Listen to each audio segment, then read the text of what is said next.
I would have words on position, the power of the pose. Think about this, just for a moment. Whatever position we're in is being sent into our system as a feedback mechanism. We know that the mechanical stresses that we experience over a lifetime and in a given moment through mechanotransduction, the conversion of a mechanical tensile stress into an electrical signal, is going to allow our body to have an awareness of the position that we're in and adapt to it.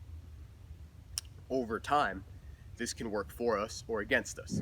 Connective tissue remodeling. Our body is constantly under construction. It's renovating itself according to the stresses that we experience. When we train, we are intentionally experiencing stresses. For most people, it's lifting weights. For some people, like Wim Hof, it might be jumping in cold water, breathing in a certain way. Training introduces stress. And so we want to make sure that we're introducing the right kind of stressors. If we stress our body according to the mechanics of the gait cycle, that's really surefire, because we know that human beings have experienced that mechanical stress for the 200 to 300,000 years that we've been in our modern form. There is a co-evolution of the human being with walking. Those stresses are a part of our development. Favor us a whole lot more than isolating a muscle group. All I want to do is have you ask this question. Are the tensions from my training the tensions that I would like my body to adapt to? Are the tensions from my lifestyle tensions that I want to adapt to? Is all this sitting something that I want to adapt to? Watching all sorts of things provoking your fight or flight response, it's interesting with the COVID situation, because now they're releasing things that say, oh, actually, if you have more vitamin D, you'll be more resistant to COVID. Meanwhile, they told everyone to stay inside.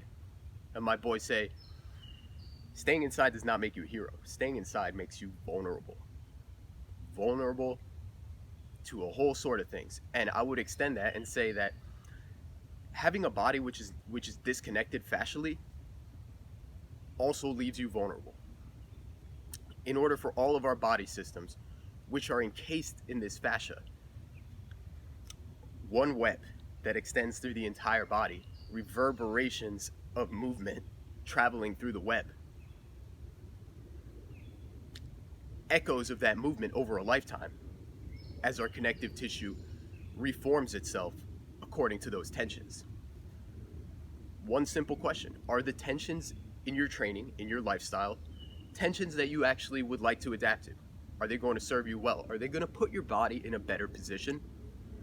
Right? If we're walking around like this and our rib cage is compressed and our pelvis is shifted forward, our lower back is compressed, how is our breathing going to be? How is our breathing going to be? How is our mood going to be? How is our immune system going to be? See, the power of the pose is that everything is encased in the fascia. If our stance, if our form, really our posture, our stance, puts our body in a good position, the signals are going to be read more clearly, and there's going to be better mechanical stresses that we can adapt to and will hold us in this better position. It's really fascinating, and as you see, it takes a little bit of time to go through all the premises, but I'm going to take the time because I feel it's important. Just ask yourself that one question: are the tensions in my lifestyle something that I would really want to adapt to? The power of the pose. Know that the position that you're in matters. It matters for your breathing, it matters for your circulation, it matters for your mood, it matters for your immune system. It matters for everything. So for that reason, we're here. It's your boy Juanito, representing Functional Patterns. Train intentionally and not habitually.